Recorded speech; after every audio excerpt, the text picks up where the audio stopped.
Hi everyone, my name is Marisa Christine's Aim. I'm a radio jockey with 91.1 Mirchi. I'm also a teacher at Sankardev College. I teach English in the higher secondary section. And on the 22nd of September 2020, I found out that I had tested positive for coronavirus, COVID-19.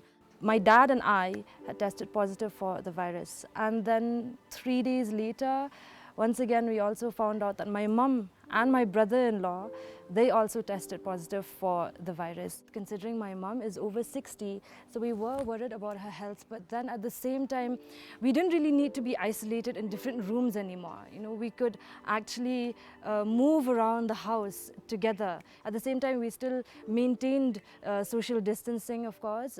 We still wore our masks even when we were inside the house. Being isolated and being at home for that long stretch of time was a bit of a challenge because I'm a very active person. You know, I work 2 jobs and I really miss the studio. I miss the craziness of the friends that I have there. I miss the music as well.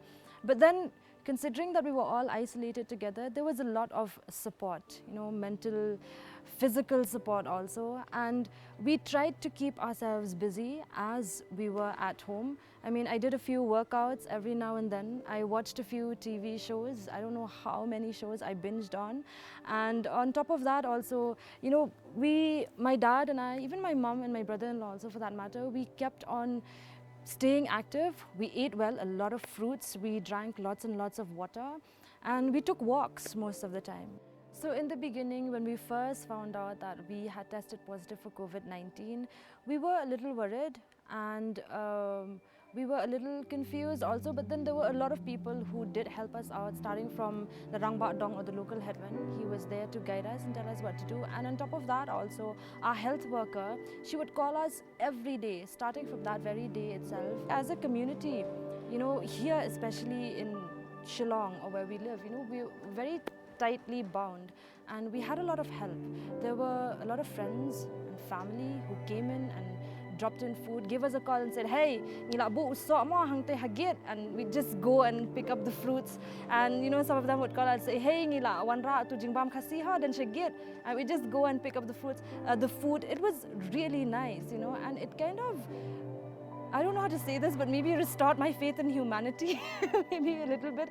My sister had her baby on the same day that Dad and I tested positive for COVID-19, and she tested negative, thankfully and gratefully, but she couldn't come home. It was only later that she did or was able to come home, and after we were all recovered, we could finally welcome her home and the baby. It was truly an emotional moment, you know, as a family.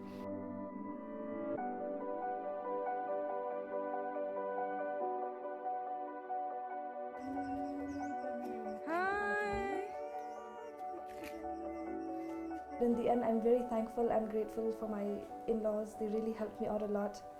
And finally, the day when I got to come home, it was like one of the best days of my life to actually get back to be home and to see my family.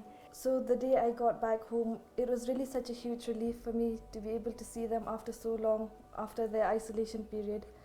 And I think what COVID-19 has taught us is that we should always stay positive. You know, we should follow all necessary protocols, and I think in the end we will get through this together. I thank God that His word is there, and through His word, I could see that He says, my thoughts are not your thoughts. My ways are not as your ways. So I take it at that. And there is a verse which says that, cast all your anxieties on Him, for He cares for you. So those are verses where they help me. Those are verses where they encourage me. And ultimately, I came to the conclusion that it is divine providence. We did everything as instructed by the health workers. We followed all the instructions.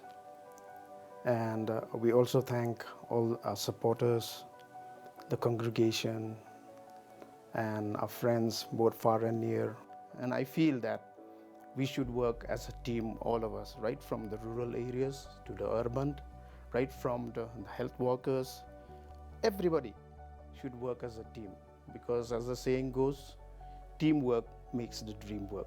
I think all of these guidelines that the government has put forward, all of these protocols that we have to follow, they are not overrated at all, you guys. I mean, wearing your mask, sanitizing, and maintaining social distancing, and also washing your hands regularly, those small things like that, which we kind of always maybe take for granted, they actually do help. And that's one thing that I have learned. And right now, let me tell you that I feel so happy, elated to be back to work. You know, it's one place that I feel that has always given me some kind of comfort, and I've missed my friends, like I said. And yeah, you know, it feels great to be in this studio again, behind the microphone again, doing what I love to do. And I'm not going to say what I do best, but one of the things that maybe I do best.